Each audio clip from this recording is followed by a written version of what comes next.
नमस्कार दोस्तों, स्वागत है एक नए वीडियो में। प्लेटफॉर्म का बिहार दरोगा भर्ती परीक्षा 2025 के लिए नया प्रैक्टिस सेट आ गया है, जिसमें 30 सेट दिया गया है। आज से एक एक सेट लेकर आएंगे फुल डिस्कशन के साथ। एग्जाम में काफ़ी फायदा करेगा, काफ़ी अच्छे प्रश्नों का संग्रह है। बिहार में जल्द ही 1800 प्लस वैकेंसी आने वाली है, तो आप लोग अभी से तैयारी में लग जाइए। तो आइए शुरू करते हैं पहले प्रश्न से। पहला प्रश्न कर रहा है कि सुनीता विलियम्स और बुच बुलमोर हाल ही में 19 मार्च 2025 को अंतर्राष्ट्रीय स्टेशन आईएसएस से पृथ्वी पर किस वाहन में लौटे हैं। और इसका सही आंसर जो हमारा हो जाएगा वो हो जाएगा स्पेस एक्स ड्रैगन कैप्सूल से आए। स्पेस एक्स ड्रैगन कैप्सूल से आए। यह कैप्सूल नासा के वाणिज्यिक क्रू कार्यक्रम का हिस्सा है और यह अंतरिक्ष यात्रियों को अंतर्राष्ट्रीय अंतरिक्ष स्टेशन तक ले जाने और वापस लाने के लिए उपयोग किया जाता है। नासा की जो अंतरिक्ष यात्री है सुनीता विलियम्स और उनके साथ ही बुच बुलमोर अंतर्राष्ट्रीय अंतरिक्ष स्टेशन पर 9 महीने से अधिक समय बिताने के बाद सुरक्षित रूप से पृथ्वी पर लौट आए हैं। स्पेस एक्स ड्रैगन कैप्सूल उनकी वापसी फ्लोरिडा के तट पर मेक्सिको की खाड़ी में हुई है। उनका मिशन जो मूल रूप से एक छोटा 8 दिवसीय मिशन था, लेकिन तकनीकी समस्याओं के कारण जो है ये 9 महीनों तक बढ़ गया। 9 महीनों के बाद वो वापस आई है। अगला प्रश्न है, जब सामान्य ब्याज दर पर बहुत कम स्तर पर पहुंच जाती है तो निम्नलिखित में से कौन सा कथन जो है वो सही होगा। और इसका सही आंसर हो जाएगा अधिकांश लोग भविष्य में ब्याज दर बढ़ने की उम्मीद करेंगे। ए हो जाएगा। जमा किए गए, उधार दिए गए या उधार लिए गए किसी धन पर प्रत्येक अवधि में जिस दर से ब्याज लिया या दिया जाता है उसे ब्याज दर कहते हैं। ब्याज दर और कर संग्रह या सरकार के राजकोषीय घाटे के बीच कोई संबंध नहीं है। एक अर्थव्यवस्था में ब्याज दर में कमी से धन की आपूर्ति में वृद्धि होगी, इस प्रकार निवेश व्यय में वृद्धि होगी। अगला है, भारत के किस राज्य में एल्युमिनियम प्रगलन संयंत्रों की संख्या सबसे अधिक है। भारत के किस राज्य में एल्युमिनियम प्रगलन संयंत्रों की संख्या जो है सबसे अधिक है। और इसका सही आंसर जो हमारा हो जाता है वो हो जाता है उड़ीसा। क्या है? उड़ीसा में ज्यादा है। प्रगालकों यानी स्मेल्टर्स में बॉक्साइड का कच्चे पदार्थ के रूप में प्रयोग जो है वो किया जाता है। मध्य अक्षांश मरुस्थल BW के 35 डिग्री और खाली स्थान N और S के बीच पाए जाते हैं, जो उपोष्ण कटिबंधीय उच्च दाब वाले क्षेत्रों के ध्रुव की ओर है। और इसका सही आंसर जो हमारा हो जाएगा वो हो जाएगा C 60 डिग्री। 35 डिग्री और 60 डिग्री N और S के बीच पाए जाते हैं, तो इसका आंसर क्या हो जाएगा? तो वो हो जाएगा सी हो जाएगा। मध्य अक्षांशीय मरुस्थल का विस्तार दोनों गोलार्ध में 35 से 60 डिग्री अक्षांशों के मध्य पाया जाता है। मध्य अक्षांशीय मरुस्थलों का स्थान महाद्वीपों के आंतरिक भागों में पाया जाता है और मुख्यतः यहाँ वर्षा की कमी का कारण होता है। विश्व का सबसे बड़ा मरुस्थल जो है वो कौन सा है? तो वो है सहारा मरुस्थल है। आटाकामा मरुस्थल दक्षिण अमेरिका में। ध्यान दीजिएगा, कई बार ये पूछा जाता है। तो आटाकामा कहाँ है? तो ये दक्षिण अमेरिका में है। क्या है? दक्षिण अमेरिका में है। एशिया का सबसे बड़ा मरुस्थल कौन सा है? तो वो गोबी है, एशिया का सबसे बड़ा है। और भारत पाकिस्तान में थार मरुस्थल स्थित। क्या है? थार मरुस्थल स्थित है। कोरापुट जिले में पंचपटमाली भंडार निम्नलिखित में से किस खनिज के भंडार है? और इसका सही आंसर हो जाएगा बॉक्साइड का। उड़ीसा का सबसे बड़ा बॉक्साइड उत्पादक राज्य है। उड़ीसा में सबसे महत्वपूर्ण बॉक्साइड डिपो कोरापुट जिले में पंचपटमाली डिपो है। नेक्स्ट है, निम्नलिखित में किस अंग्रेज मराठा युद्ध के परिणाम स्वरूप पेशवाओं के प्रांतों का विलय बंबई प्रेसिडेंसी में हो गया? और इसका सही आंसर हो जाएगा ऑप्शन ए तृतीय अंग्रेज मराठा युद्ध के परिणाम स्वरूप पेशवाओं के प्रांतों का विलय बंबई प्रेसिडेंसी में हो गया। कब हुआ था तृतीय? तो 1817 से लेकर 1819 ईस्वी में ब्रिटिश ईस्ट इंडिया कंपनी और मराठा साम्राज्य के बीच संपन्न निर्णायक अंतिम युद्ध था। तृतीय आंग्ल मराठा युद्ध के समय जो है वहाँ गवर्नर जनरल कौन थे? तो लॉर्ड हेस्टिंग्स। क्या है? लॉर्ड हेस्टिंग्स भारत के गवर्नर जनरल थे। और तृतीय आंग्ल मराठा युद्ध के परिणाम पेशवा खिड़की में, भोसले सीताबड़ी में और होलकर महेदपुर में पराजित हो गए थे। नेक्स्ट है, विधवा पुनर्विवाह संघ 1861 के संस्थापक के रूप में किसे जाना जाता है? और इसका सही आंसर हो जाएगा महादेव गोविंद रनाडे। विधवा पुनर्विवाह संघ 1861 के संस्थापक के रूप में महादेव गोविंद रनाडे को जाना जाता है।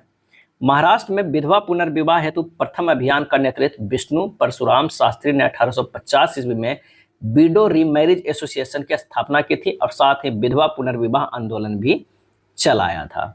1856 में हिंदू विधवा पुनर्विवाह कानून द्वारा विधवाओं के पुनर्विवाह को कानून संगत बनाया गया था ईश्वर चंद्र विद्यासागर के प्रयासों के फलस्वरूप जो है वो 26 जुलाई क्या है 26 जुलाई 1856 ईस्वी में हिंदू विधवा पुनर्विवाह अधिनियम पारित हुआ था। भारतीय संविधान का निम्नलिखित में से कौन सा अनुच्छेद जबरन श्रम को प्रतिबंधित करता है और शोषण को रोकता है? और इसका आंसर हो जाएगा अनुच्छेद 23। अनुच्छेद 23 में क्या है? मानव दुर्व्यवहार, बलात् श्रम और इसी प्रकार के अन्य बलात् श्रम के प्रकारों पर भी प्रतिबंध लगाता है।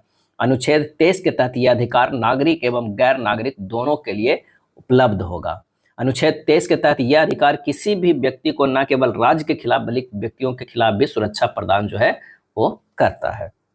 अगले प्रश्न पे चलते हैं कि कौन सी फसल भारत में व्यावसायिक खेती के लिए स्वीकृत एकमात्र आनुवंशिकता रूपांतरित फसल है? और इसका आंसर हो जाएगा बीटी कपास। क्या है? बीटी कपास। भारत में व्यावसायिक खेती के लिए स्वीकृत एकमात्र आनुवंशिकता रूपांतरित फसल बीटी कपास है। बीटी कपास भारत में एकमात्र स्वीकृत जीएम फसल है। क्या है? जीएम फसल है। इसमें मृदा के जीवाणु बैसिलस थुरिगिनेसिस जो बीटी के नाम से है के साथ 2 विदेशी जीन के संस्करण द्वारा प्राप्त किया जाता है। बीटी का पूरा नाम क्या है? बैसिलस थुरिगिनेसिस, और यह जो है मृदा के जीवाणु है। भारत में निम्नलिखित में कौन सा राज्य के नीति निर्देशक सिद्धांतों को गांधीवादी सिद्धांत है? और इसका सही आंसर हो जाएगा ग्राम पंचायत का गठन करना। भारत में राज्य के नीति निर्देशक सिद्धांतों को गांधीवादी सिद्धांत है ग्राम पंचायत का गठन करना। गांधी जी के सपनों को साकार करने के लिए उनके कुछ विचारों को निर्देशक तत्वों में शामिल किया गया था। ग्राम पंचायत को गठन और उन्हें आवश्यक शक्तियां प्रदान कर स्वयं सरकार की इकाई के रूप में कार्य करने की शक्ति प्रदान करना, ये किसमें वर्णन है? तो ये अनुच्छेद 40 में जो है ये वर्णन है। तुगलकाबाद शहर की स्थापना निम्नलिखित में किसके द्वारा की गई थी? और इसका सही आंसर जो हमारा हो जाएगा वो है गयासुद्दीन तुगलक के द्वारा। तुगलकाबाद शहर का स्थापना गयासुद्दीन तुगलक द्वारा की गई थी। तुगलकाबाद शहर दिल्ली के पास स्थित है। गयासुद्दीन तुगलक ने तुगलकाबाद को अपनी राजधानी बनाया था। मोहम्मद बिन तुगलक गयासुद्दीन तुगलक का जो पुत्र था। मोहम्मद बिन तुगलक का ही नाम क्या था? जूना खान था। ध्यान रखिएगा, जूना खान था, और वो 1325 ईस्वी में शासक बना था।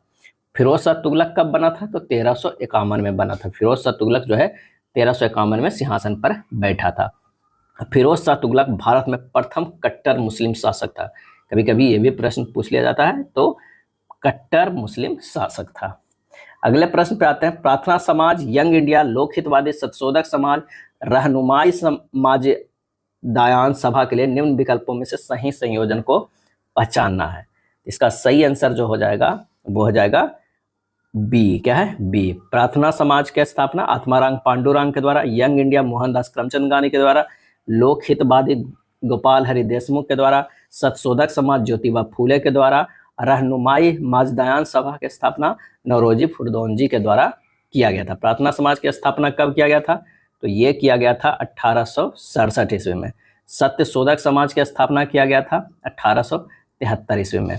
और आर्य समाज की स्थापना कब किया गया था? तो 1875 ईस्वी में बम्बे में। एक और प्रश्न पूछा जाता है, गुलामगिरी। क्या है? गुलामगिरी पुस्तक किसने लिखा? गुलामगिरी पुस्तक किसने लिखा? तो ये ज्योतिबा फूले ने। क्या है? ज्योतिबा फूले के द्वारा ये लिखा गया था। निम्न में से किस कॉलेज में गांधी जी ने पढ़ाई की थी? और इसका सही आंसर हो जाएगा श्यामलाल दास कॉलेज भावनगर। क्या है? श्यामलाल दास कॉलेज भावनगर। ये बीपीएससी के पीटी में भी पूछा गया है प्रश्न। महात्मा गांधी का जन्म कब हुआ है? तो 2 अक्टूबर 1869 ईस्वी में। और कहाँ हुआ है? पोरबंदर में हुआ है। पोरबंदर कहाँ पड़ता है? तो ये गुजरात में पड़ता है। क्या है? गुजरात में।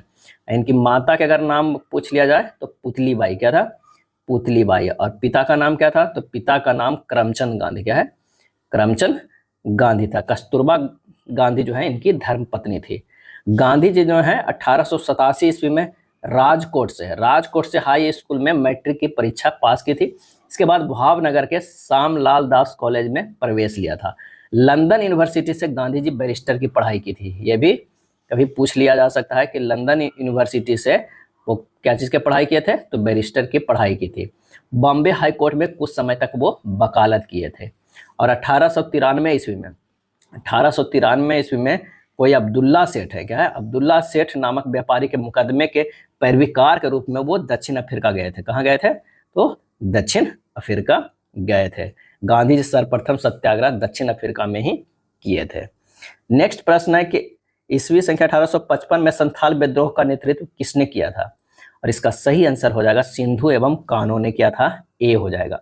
संथाल विद्रोह का नेतृत्व मुर्मुर भाई बहनों ने किया, जिनका नाम था सिंधु, कान्हो, चांद, भैरव, फूलो और झानो था। संथाल विद्रोह का प्रमुख क्षेत्र दामन एको संथाल परगना भागलपुर से राजमहल की पहाड़ियों का क्षेत्र था। और ये शुरू हुआ था, कब हुआ था? 30 जून 1855 ईस्वी में भगनी डीहा से प्रारंभ हुआ था। कहां से? ये भी कभी कभी प्रश्न पूछ दिया जा सकता है। भगनी डीहा से प्रारंभ हुआ था। स्वदेश बांधव समिति के संस्थापक कौन था? स्वदेश बांधव समिति का संस्थापक कौन था? और इसका सही आंसर हो जाएगा अश्विनी कुमार दत्त। क्या है? अश्विनी कुमार दत्त ने बंगाल विभाजन की घोषणा के बाद 6 अगस्त 1905 को स्वदेश बांधव समिति की स्थापना की थी। कब किया था? तो ये 6 अगस्त 1905 ईस्वी को। स्वदेश बांधव समिति वर्तमान बांग्लादेश के बारिसाल जिले में स्थापित किया गया था, जिसका उद्देश्य स्वदेशी वस्तुओं की खपत को बढ़ावा देना था। अश्विनी कुमार दत्त ने भारतीयों को अपना व्यवसाय शुरू करने में मदद के लिए कोऑपरेटिव हिंदुस्तान बैंक की स्थापना भी किए थे। अगला है सूरत विभाजन 1907 के बाद भारतीय राष्ट्रीय कांग्रेस पर किसका नियंत्रण हुआ? और इसका सही आंसर हो जाएगा नरमपंथी। किसका? नरमपंथी का नियंत्रण हुआ। सूरत अधिवेशन के बाद कांग्रेस नरम दल एवं गरम दल में विभाजित हो गया था। सूरत कांग्रेस विभाग का तत्कालीन कारण अध्यक्ष पद को लेकर हुआ था। इस विभाजन का मूल कारण रणनीति को लेकर था। और इस अधिवेशन में उदारवादी ने उग्र विचार वाले नेताओं को कांग्रेस से बाहर कर दिया था। सूरत विभाजन के संदर्भ में लॉर्ड मिंटो ने तत्कालीन भारत सचिव मार्ले को लिखा था कि सूरत में कांग्रेस का पतन हमारी बहुत बड़ी जो है वो जीत है। एक सामान्य नेत्र लेंस की नाभिक दूरी होती है लगभग कितना? और इसका जो सही आंसर हमारा जो हो जाएगा वो क्या हो जाएगा? तो वो हो जाएगा बी, 2 सेंटीमीटर। एक सामान्य नेत्र लेंस की नाभिक की दूरी लगभग कितने होते हैं? 2 सेंटीमीटर होती है। नेत्र लेंस की अधिकतम और न्यूनतम फोकस दूरी की बात करें तो अधिकतम 2.5 होता है और न्यूनतम जो है 2.27 सेंटीमीटर होती है। स्पष्ट रूप से देखने के लिए न्यूनतम जो दूरी है, कई बार ये पूछा जाता है, न्यूनतम दूरी कितनी होती है? तो 25 सेंटीमीटर होती है। मानव नेत्र लेंस में उत्तर लेंस होते हैं। कौन सा? उत्तर लेंस होते हैं। आइरिस नेत्र का अपना विशिष्ट रंग प्रदान करता है और मानव नेत्र का उत्तर लेंस जिस स्क्रीन पर वस्तु की छवि बनाता है उसे रेटिना कहा जाता है। क्या है? रेटिना कहा जाता है। एक उत्तर लेंस की फोकस दूरी जो है 10 सेंटीमीटर है, तो पानी में से डुबोने पर यह कार्य करेगा। क्या करेगा? तो फोकल लेंस जो है वो एक उत्तर लेंस की तरह करेगा और वो 10 सेंटीमीटर से बढ़ जाएगा। क्या है? 10 सेंटीमीटर से बढ़ जाएगा। निम्नलिखित में से कौन सा फोटो इलेक्ट्रिक उपकरण डिजिटल अनुप्रयोगों के लिए सबसे उपयुक्त है?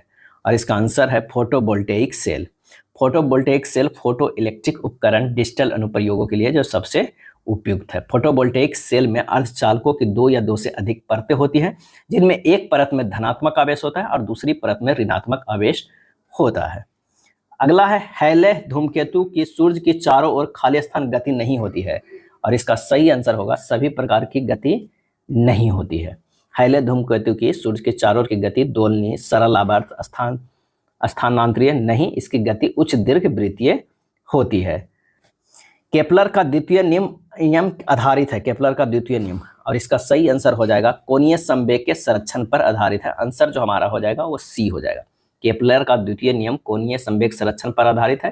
केपलर के दूसरे नियम को समान क्षेत्रफलों के नियम के रूप में भी जाना जाता है। इसमें कहा गया है कि सूर्य से ग्रह तक खींचा गया त्रिज्या वेक्टर यानी रेडियल वेक्टर समय के समान अंतराल में समान क्षेत्रों को फैलाता है।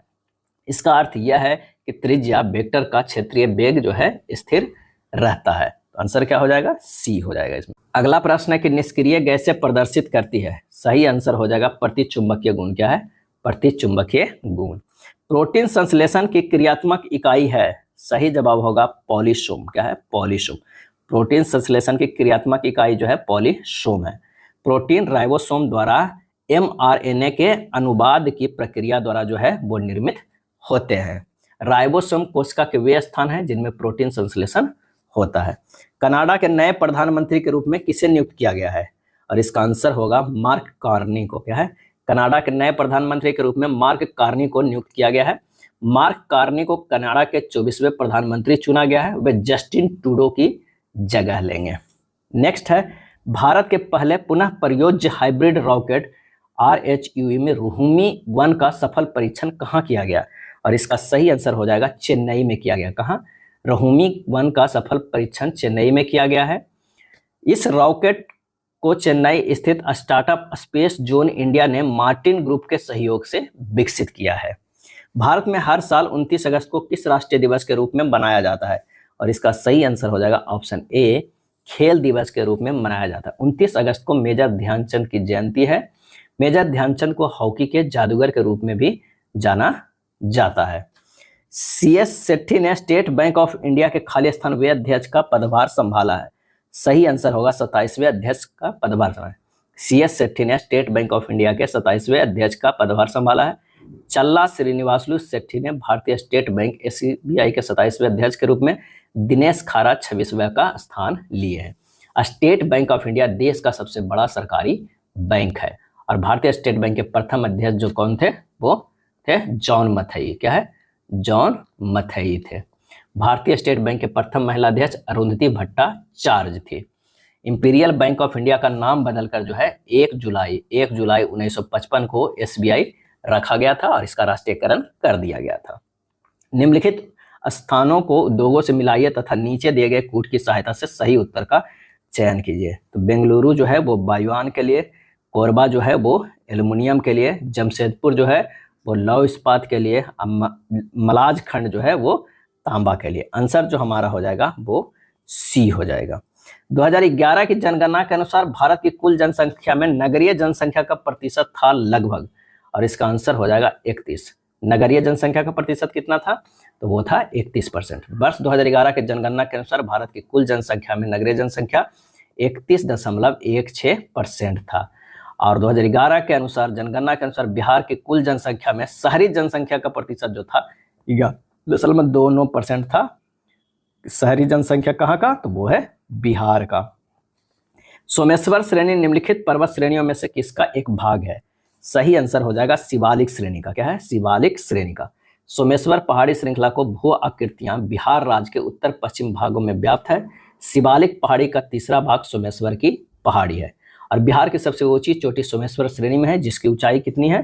तो उसकी जो ऊंचाई है 874 मीटर। क्या है? 874 मीटर है। सोमेश्वर श्रेणी में अपेक्षाकृत युवा तलछटी चट्टानें हैं, जिसमें बलुआ पत्थर और कंकड़ जो है वो महत्वपूर्ण है। निम्नांकित में सबसे कम लंबाई वाली नदी या उपनदी है, और इसका आंसर हो जाएगा वो है पुनपुन। पुनपुन है। पुनपुन नदी की लंबाई कितना है? 200 किलोमीटर। पुनपुन नदी एक मौसमी नदी है जिसका उद्गम छोटा नागपुर पठार पलामू से होता है और वो फतुहा में आके गंगा में आकर मिल जाती है। क्या है? गंगा में आकर मिल जाती है। बूढ़ी गंडक की अगर लंबाई की अगर हम बात करें तो कितना है? 320 किलोमीटर है। इसका उद्गम सोमेश्वर श्रेणी के बिशंभरपुर के पास तरबा चौर के पास से हुआ है। और कमला नदी की लंबाई की अगर हम बात करें तो कितना है? 328 किलोमीटर है। क्या है? 328 किलोमीटर है। म्यांमार के साथ भारत के किन राज्यों के सीमाएं मिलती है? तो म्यांमार के साथ जो मिलती है वो है अरुणाचल प्रदेश, नागालैंड, मणिपुर और मिजोरम की सीमाएं मिलती है। म्यांमार को क्या कहा जाता है? तो कहा जाता है स्वर्ण पैगोडा, स्वर्ण पैगोडा का देश, स्वर्ण पैगोडा का देश। और इरावती नदी क्या है? इरावती नदी जो है वो म्यांमार की जीवन रेखा कहलाती है। म्यांमार के अधिकांश जनसंख्या बौद्ध धर्म का जो है वो पालन करती है। अराकान नोमा यहाँ की प्रमुख पर्वत श्रेणी है जो हिमालय का पूर्वी मोड़ है। क्या है? पूर्वी मोड़ है। नेक्स्ट प्रश्न है कि किस पठार पर कर्क रेखा तथा भारतीय मानक समय रेखा एक दूसरे को जो है वो काटती है? इसका सही जवाब हो जाएगा बघेलखंड। क्या है? बघेलखंड। बघेलखंड पठार पर कर्क रेखा तथा भारतीय मानक समय रेखा एक दूसरे को काटती है। बघेलखंड को प्राचीन काल में करूस के नाम से जाना जाता है। करूस के नाम से जाना जाता है। सूरजपुर जिले के भैंसा मुंडा में एक दूसरे को जो है वो क्रॉस करती है। कर्क रेखा भारत के कितने राज्यों से होकर गुजरती है? 8 राज्यों से होकर गुजरती है। अब भारतीय मानक समय रेखा जो है वो 5 राज्यों से होकर गुजरती है। ये दोनों में कंफ्यूजन नहीं रहना चाहिए। कर्क रेखा 8 राज्यों से, अब भारतीय मानक रेखा जो है कितने हैं? तो वो है 5 राज्यों से। निम्नलिखित में से किस क्रम में भारत आए थे? इन चारों में से किस क्रम में से भारत आए थे? तो सबसे पहले जो होगा वो फाहियान आए थे। कब आए थे? तो 399 ईस्वी में गुप्त नरेश चंद्रगुप्त द्वितीय के शासन काल में फाहियान प्रथम चीनी यात्री जो भारत आए थे। उसके बाद आए हेनसांग। हेनसांग कब आए? तो 629 ईस्वी में चीन से भारत आए थे। हेनसांग ने अपना ग्रंथ लिखा था सी यू की। क्या है? CU की। और जो जेम्स टॉमस रो जो है वो 1615 ईस्वी में, 1615 ईस्वी इंग्लैंड के सम्राट जेम्स प्रथम का एक दूत सर टॉमस रो जहांगीर के दरबार में आए थे। आंसर हमारा कौन सा हो जाएगा? सी हो जाएगा। दिल्ली सल्तनत के निम्नलिखित राजवंशों में से किसने सबसे कम अवधि तक शासन किया? और इसका सही आंसर जो हमारा हो जाएगा वो है खिलजी। अगर गुलाम वंश की बात किया जाए, गुलाम वंश, तो गुलाम वंश जो शासन किया था 1206 से लेके 1290 ईस्वी तक, कितने साल? 84 साल।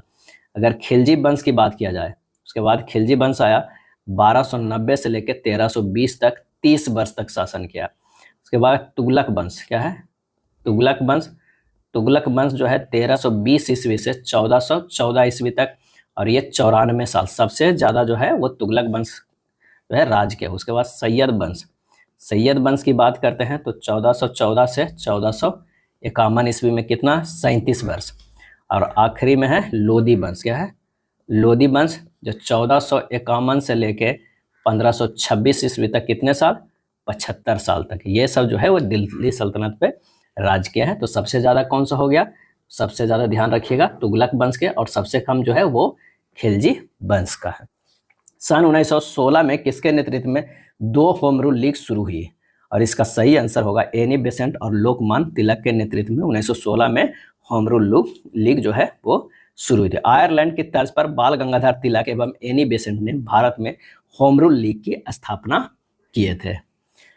इनमें कौन सा क्रांतिकारी संगठन काकोरी षड्यंत्र केस में शामिल था? और इसका सही आंसर हमारा हो जाएगा, वो हो जाएगा सी, हिंदुस्तान रिपब्लिक एसोसिएशन। अक्टूबर 1924 में क्रांतिकारी दलों का कानपुर में एक सम्मेलन बुलाया गया, जिसमें सचिंद्र नाथ सान्याल, एगोएस चटर्जी और राम प्रसाद बिस्मिल जैसे पुराने क्रांतिकारी नेता थे।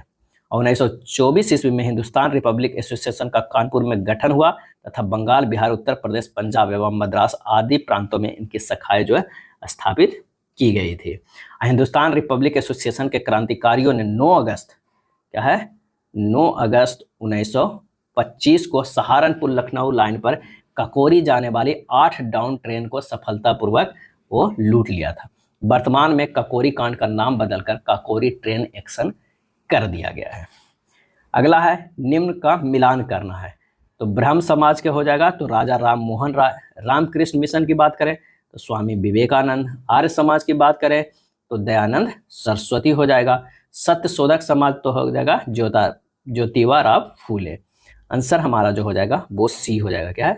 सी हो जाएगा। ब्रह्म समाज की स्थापना कब हुआ था? तो यह स्थापना हुआ था 28 अगस्त 1828 ईस्वी को। रामकृष्ण मिशन की स्थापना कब हुआ था? तो हुआ था 1897 ईस्वी में। आर्य समाज की अगर हम बात करते हैं तो 1875 ईस्वी में। सत्यशोधक समाज की स्थापना की अगर हम बात करें तो यह हुआ था 1873 ईस्वी में हुआ था। और 1869 ईस्वी में वेद समाज की स्थापना हुई थी, क्या है? वेद समाज की स्थापना हुई थी, श्रीधरलू नायडू ने किया था, क्या है? श्रीधरलू नायडू ने किया था। निम्नलिखित में से किस व्यक्ति ने प्रसिद्ध पुस्तक the story of my experiment with true लिखी है? और इसका सही आंसर हो जाएगा महात्मा गांधी ने लिखी है। यह पुस्तक महात्मा गांधी की आत्मकथा है, जो मूल रूप से गुजराती भाषा में लिखा गया है। ये कई बार पूछा जाता है कि किस भाषा में लिखा गया है, तो मूल रूप से गुजराती भाषा में लिखा गया। किस भाषा में? गुजराती भाषा में लिखा गया है। गांधी जी की आत्मकथा का हिंदी जो अनुवाद किया, हिंदी अनुवाद किसने किया है? तो हरिभाऊ, क्या है? हरिभाऊ उपाध्याय ने किया, हरिभाऊ उपाध्याय ने किया था। अगला है स्वाधीनता के पुत्र पुत्रियां नामक संस्था स्थापित की गई। आंसर हो जाएगा अमेरिकी स्वतंत्रता संग्राम के दौरान। स्वाधीनता के पुत्र पुत्रियां नामक संस्था अमेरिकी स्वतंत्रता संग्राम के दौरान स्थापित की गई। बोस्टन की चाय पार्टी का संबंध किससे है? तो कई बार ये पूछा जाता है।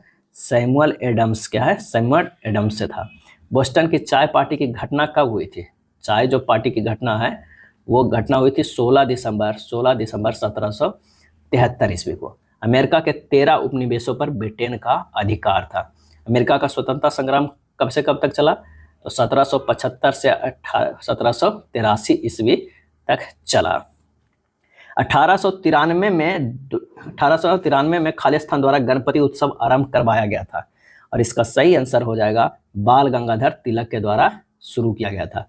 बाल गंगाधर तिलक ने 1895 ईस्वी में शिवाजी महोत्सव भी आरंभ करवाए थे। 93 में क्या है? गणपति उत्सव, और 95 में जो है वो शिवाजी महोत्सव का प्रारंभ करवाए थे। 1928 ईस्वी में हिंदुस्तान सोशलिस्ट रिपब्लिक एसोसिएशन की स्थापना खालिस्तान में की गई, और इसका आंसर हो जाएगा कहाँ की गई, तो दिल्ली में की गई थी। हिंदुस्तान सोशलिस्ट रिपब्लिक एसोसिएशन की स्थापना चंद्रशेखर आजाद की अध्यक्षता में किया गया था। किसके? चंद्रशेखर आजाद की अध्यक्षता में किया गया था। हिंदुस्तान सोशलिस्ट रिपब्लिक एसोसिएशन का पूर्व से में नाम क्या था? Hindustan Republic association. ध्यान दीजिएगा, हिंदुस्तान रिपब्लिक एसोसिएशन था, बाद में उसे हिंदुस्तान सोशलिस्ट रिपब्लिक एसोसिएशन किया गया था। और हिंदुस्तान जो है रिपब्लिक एसोसिएशन की स्थापना 1924 में हुआ था। हिंदुस्तान सोशलिस्ट रिपब्लिक एसोसिएशन का कब हुआ था? तो 1928 ईस्वी में हुआ था। किस युद्ध के बाद जर्मनी का एकीकरण पूरा हुआ? और इसका सही आंसर हो जाएगा सेडान का युद्ध। सेडान के युद्ध के बाद जर्मनी का एकीकरण पूरा हुआ। सेडान का युद्ध कब हुआ था? तो 1870 ईस्वी में फ्रांस एवं जर्मनी के बीच हुआ था। यदि रक्त में ऑक्सीजन की सांद्रता घटती है तो सांस लेने की दर क्या हो जाएगा? इसका आंसर हो जाएगा बढ़ जाएगा। क्या है? सांस लेने की दर जो है वो बढ़ जाएगा। जब रक्त में ऑक्सीजन स्तर कम हो जाता है तो चयापचय कार्यों के लिए आवश्यक अधिक ऑक्सीजन लेने के लिए सांस लेने की दर जो है वो बढ़ जाती है। CO2 में यह वृद्धि रक्त के pH में अच्छा बदलाव लाती है। नेक्स्ट है, मस्तिष्क के कौन सा भाग रक्तचाप को नियंत्रित करते हैं? और इसका आंसर हो जाएगा पोस्ट मेडुला और सेरिबेलम। मस्तिष्क का पोस्ट मेडुला सेरिबेलम भाग रक्तचाप को नियंत्रित करते हैं। मेडुला ऑब्लोंगेटा मस्तिष्क का सबसे पीछे का भाग होता है। यह उपापचय, रक्तदाब, आहार नाल के क्रमाकुंचन, ग्रंथि स्राव तथा हृदय की धड़कनों का नियंत्रण करता है। नेक्स्ट है, किसी गुणसूत्र पर जीनों की अपेक्षिक स्थिति ज्ञात करने की प्रक्रिया कहलाती है? और इसका आंसर हो जाएगा जीन मानचित्रण। क्या कहलाती है? जीन मानचित्रण कहलाती है। खेत में खरपतवारों को नष्ट करने के लिए प्रयुक्त पादप हार्मोन है, और इसका सही आंसर हमारा जो हो जाएगा वो होगा 2,4-D। खेत में खरपतवारों को नष्ट करने के लिए जो हम हार्मोन यूज करते हैं वो 2,4-D है। 2,4-D एक सिंथेटिक ऑक्सिन है जो पौधे के विकास नियामकों को एक वर्ग है। अगला है, फेलोपियन ट्यूब के किस क्षेत्र में निषेचन होता है? और इसका सही आंसर होगा एम्पुला में होता है। क्या है? एम्पुला में। फेलोपियन ट्यूब के एम्पुला क्षेत्र में निषेचन होता है। महिला प्रजनन पथ में शुक्राणु के निकलने के बाद यह शुक्राणु गतिशील होकर योनि से होते हुए गर्भाशय, ग्रीवा से होते हुए गर्भाशय और आगे फेलोपियन ट्यूब तक जो है वो तैरते रहते हैं, और वहीं पर जो एक क्षेत्र होता है एम्पुला जहां निषेचन होता है। मनुष्य का कौन सा हार्मोन रक्त में कैल्शियम एवं फास्फेट को नियंत्रित करता है? और इसका आंसर हो जाएगा पैराथायराइड हार्मोन। पैराथायराइड हार्मोन रक्त में कैल्शियम एवं फास्फेट को क्या करता है? नियंत्रित करता है। Al2O3 × 2SiO2 × 2H2O निम्नलिखित में से किसका रासायनिक सूत्र है? और इसका सही आंसर हो जाएगा चीनी मिट्टी का रासायनिक सूत्र है। Al2O3 × 2SiO2 × 2H2O चीनी मिट्टी का रासायनिक सूत्र है। जब एल्युमिनियम सिलिकेट को हाइड्रेट किया जाता है तो यह कॉलिन जो है वो देता है। कॉलिन एक मिट्टी का खनिज है जिसका रासायनिक सूत्र जो है Al2O3 2SiO2 × 2H2O है। महिला एशियाई हॉकी चैंपियन ट्रॉफी 2024 का आयोजन कहाँ किया गया है? और इसका सही आंसर हो जाएगा ऑप्शन ए, बिहार के राजगीर में किया गया है। बिहार के राजगीर में किया गया है। भारतीय महिला हॉकी के कप्तान सलीमा टेटे हैं। क्या है? सलीमा टेटे है। महिला एशियाई हॉकी चैंपियन ट्रॉफी का शुभंकर जो था वो क्या था? वो था गुड़िया था। क्या है? गुड़िया था, जो एक गोरैया पक्षी है। क्या है? गोरैया पक्षी है। नेक्स्ट है, वर्ष 2025 में देश भर में पद्म भूषण पाने वाले 19 लोगों में से बिहार से एकमात्र व्यक्ति है, जो वो कौन है? तो वह सुशील कुमार मोदी है। पद्म भूषण पाने वाले बिहार के एकमात्र व्यक्ति सुशील कुमार मोदी है, जिनको मरणोपरांत दिया गया है। वर्ष 2025 में बिहार के 7 व्यक्तियों को पद्म पुरस्कार से सम्मानित किया गया है। बिहार कोकिला के नाम से प्रसिद्ध गायिका शारदा सिन्हा को मरणोपरांत पद्म विभूषण से सम्मानित किया गया है। चर्चा में रहे नालंदा विश्वविद्यालय को वर्ल्ड हेरिटेज साइट में किस वर्ष शामिल किया गया था? और इसका सही आंसर हो जाएगा वो हो जाएगा बी, 2016 में किया गया है।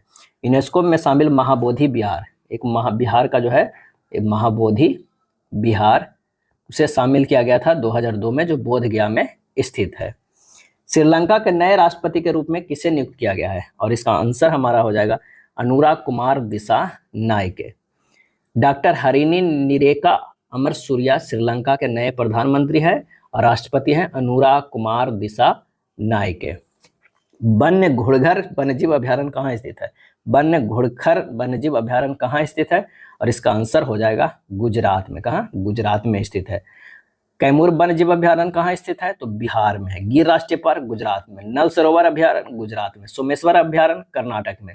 भद्रा अभ्यारण्य कर्नाटक में। डांफा अभ्यारण्य मिजोरम में। ये सब प्रश्न जो है वो पूछा जा सकता है। निम्नलिखित में कौन सा हिमालय नदी तंत्र की नदियां हैं? और इसका आंसर हो जाएगा एक तो गंगा और एक ब्रह्मपुत्र। ये दोनों जो है हिमालय नदी तंत्र की नदियां हैं। उस जंगल का नाम बताया जिसे पृथ्वी ग्रह के फेफड़े के रूप में जाना जाता है। तो इसका सही आंसर जो हो जाएगा वो है अमेजन वर्षा वन। अमेजन वर्षा वन को पृथ्वी ग्रह के फेफड़े के रूप में जाना जाता है। अमेजन वर्षा वन उष्णकटिबंधीय वर्षा वन है जो उत्तरी और दक्षिणी अमेरिका में अमेजन नदी बेसिन में जो है स्थित है। इस क्षेत्र में पूरे वर्ष 200 सेंटीमीटर से अधिक वर्षा होती है। प्रधानमंत्री कृषि सिंचाई योजना PMKSY की शुरुआत किस वर्ष की गई? और इसका आंसर हो जाएगा 2015 में की गई है। विश्व की सबसे ऊंची चोटी माउंट एवरेस्ट खाली स्थान के बीच स्थित है। और इसका आंसर जो हो जाएगा वो नेपाल और तिब्बत के बीच जो है स्थित है। माउंट एवरेस्ट की नई ऊंचाई गणना के अनुसार 8848.86 मीटर है। क्या है? 8848.86 मीटर है। नेपाल में इसे सागर माथा क्या कहा जाता है? तो ये कहा जाता है सागर माथा, सागर माथा के नाम से। तिब्बत में चोमोलुंगनामा नाम से जाना जाता, चोमोलुंगमा नाम से जाना जाता है। और एवरेस्ट पर सफलतापूर्वक चढ़ने वाला प्रथम भारतीय महिला थी बिछेंद्री पाल। और कब? तो 1984 ईस्वी में। और शेरपा कामी रीता रिकॉर्ड 30 बार एवरेस्ट पर चढ़ाने में सफलता हासिल की है। हिमालय जो है वो बलित या नवीन मुर्दार पर्वत है। 9 डिग्री चैनल का संबंध निम्नलिखित में किससे है? आंसर होगा लक्षद्वीप से। 9 डिग्री चैनल लक्षद्वीप के कन्नूर द्वीप समूह तथा मिनिकॉय द्वीप के बीच स्थित है। अंडमान क्या है? अंडमान एवं निकोबार के बीच कौन सा द्वीप समूह है? तो 10 डिग्री चैनल क्या है? 10 डिग्री चैनल है। अगर 8 डिग्री चैनल की बात करें तो यह है मालदीव और मिनिकॉय के बीच, मालदीव और मिनिकॉय के बीच स्थित है। और 9 डिग्री जो स्थित है वह कहाँ से हो गया? तो लक्षद्वीप और मिनिकॉय द्वीप के बीच स्थित है।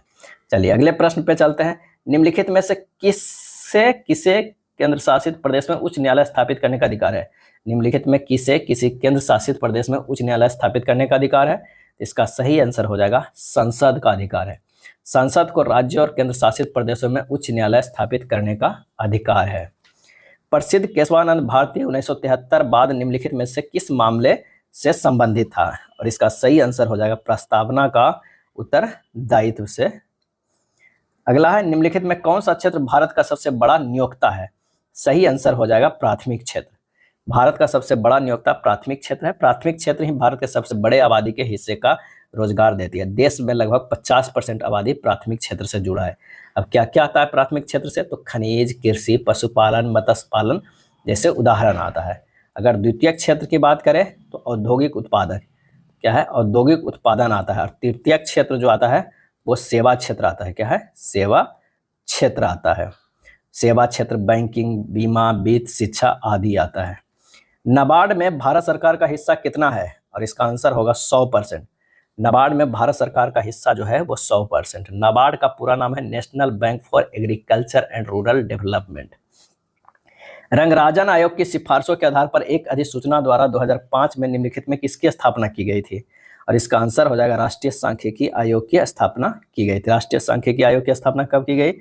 1 जून क्या है? 1 जून 2005 को की गई थी। वर्ष 2000 में सी रंगराजन द्वारा प्रस्तुत रिपोर्ट में राष्ट्रीय सांख्यिकी आयोग के गठन की बात की गई थी।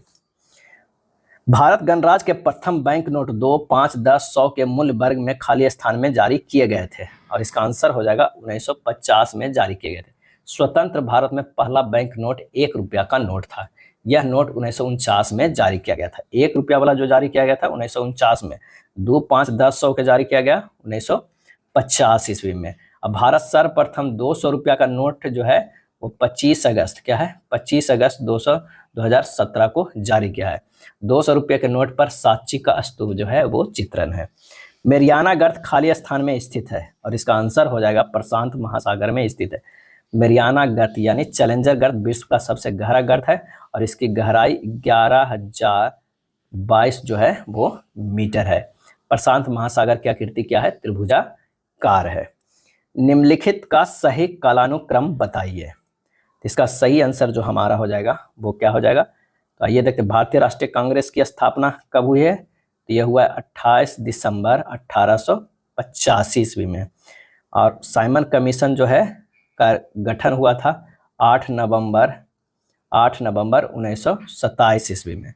भारत छोड़ो आंदोलन कब हुआ है? तो 9 अगस्त 1942 ईस्वी के। द्वितीय गोलमेज सम्मेलन कब हुआ है? 1 दिसंबर 1931 के मध्य आयोजित किया गया था। क्या है? 1 दिसंबर 1931 क्या है? 1931। इसके अनुसार अगर इसे सजाएंगे तो कौन सा आंसर हो जाएगा? बी हो जाएगा। निम्न में कौन विश्व का सबसे व्यस्तम नहर है? और इसका आंसर हो जाएगा कील नहर। क्या है? कील नहर कहाँ स्थित है? तो ये जर्मनी में स्थित है। क्या है? जर्मनी में स्थित है। कील नहर उत्तरी सागर और बाल्टी सागर को जोड़ता है। किसको जोड़ता है?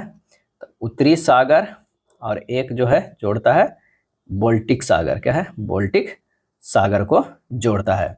और यह सबसे व्यस्तम नदी जो है, सबसे व्यस्तम नदी मार्ग कौन है? तो वो राइन नदी है। सूची 1 और सूची 2 को सुमेलित कीजिए, निम्नलिखित कूटों का उपयोग करते हुए सही उत्तर का चयन कीजिए। तो बिल्ली बिल्ली कहाँ है? तो ये ऑस्ट्रेलिया में है। हरिकेन कहाँ? तो यूएसए। और टाइफून कहाँ? चीन में। आंसर जो हमारा हो जाएगा वो हो जाएगा बी हो जाएगा। क्या है? बी होगा। कई बार पूछा जाता है। पवन एक है हबूब। हबूब जो है वो किस क्षेत्र में आता है? तो ये सूडान क्षेत्र में आता है।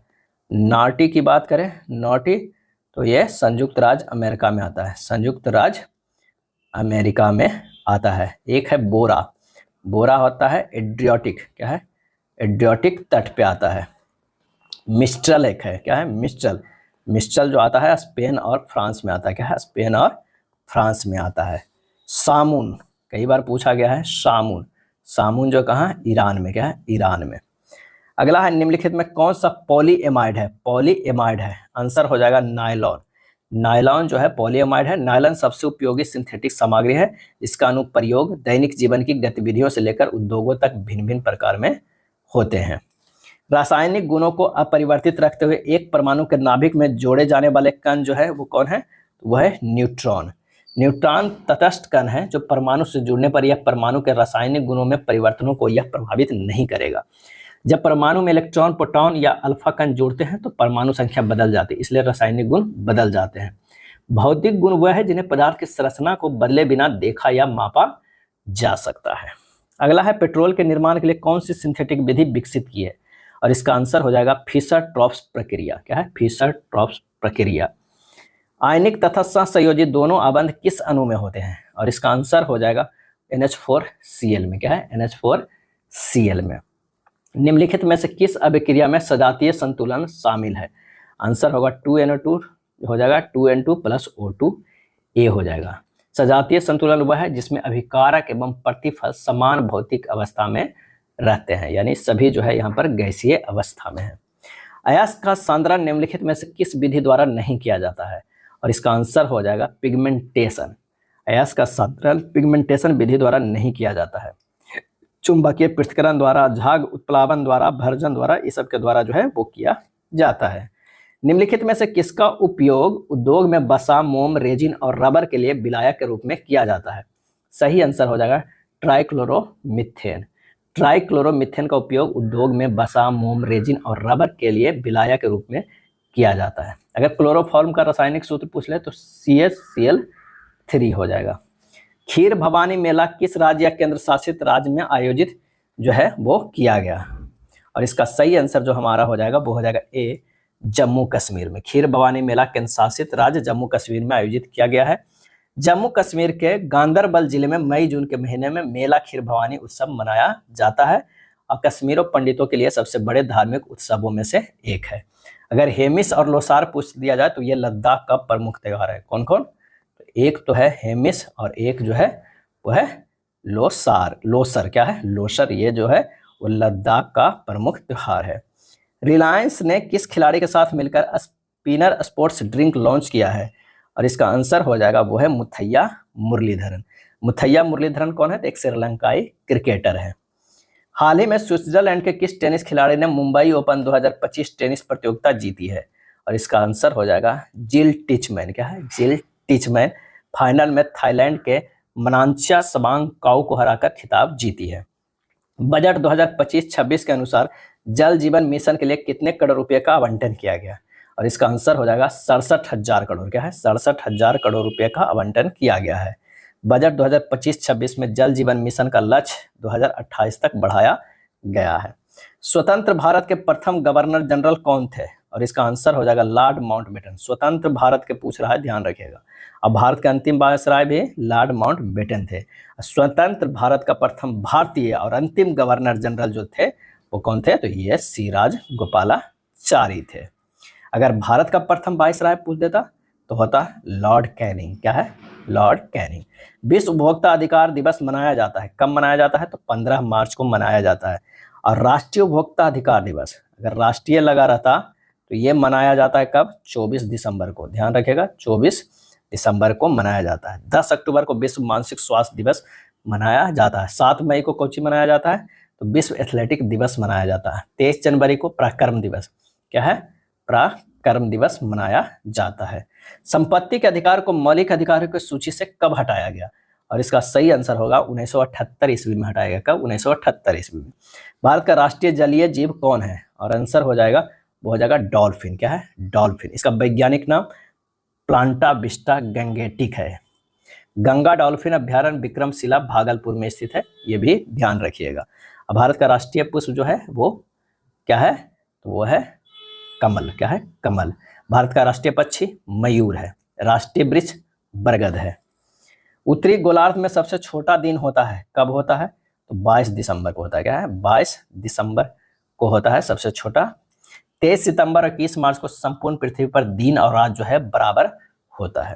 भारत के वर्तमान राष्ट्रपति का क्रम कौन सा है? तो ये 15वें राष्ट्रपति हैं। कौन? तो ये है द्रौपदी मुर्मू। क्या है? द्रौपदी मुर्मू है। 25 जुलाई 2022 को बने हैं 15वें राष्ट्रपति। राष्ट्रीय आपातकाल की घोषणा का आधार क्या है? और इसका आंसर हो जाएगा सभी। युद्ध भी है, सशस्त्र विद्रोह भी है, बाह्य आक्रमण भी है, ये तीनों है। संविधान का भाग 18 अनुच्छेद 352 से 360 तक आपात उपबंधों के बारे में जो है ये वर्णन है। और ये जर्मनी के संविधान से लिया गया। कहाँ से लिया गया है? तो ये जर्मनी के संविधान से लिया गया है। अगला है मैथ का प्रश्न है। 5 प्रश्न लगभग मैथ से या रीजनिंग मिला के पूछा जाता है। किसी राशि पर 3 वर्ष में प्राप्त साधारण ब्याज राशि के 2/5 भाग के बराबर है तो वार्षिक ब्याज की दर ज्ञात करना है। तब ब्याज जो यहाँ पर क्या हो जा रहा है वो 2x मान लेते हैं। मूलधन जो हो जाएगा 5x। क्यों? क्योंकि SI बराबर जो हो जाता है P × 2/5। तो SI बटा P बराबर जो हो जाएगा 2/5। SI 2x और P जो है 5x। ब्याज दर बराबर कितना हो जाएगा? तो ब्याज कितना है? 2x गुना 100 बटा मूलधन गुना समय 5x और कितना है? 3 वर्ष में। ये हो जाएगा 40/3%। आंसर जो हमारा हो जाएगा वो डी हो जाएगा।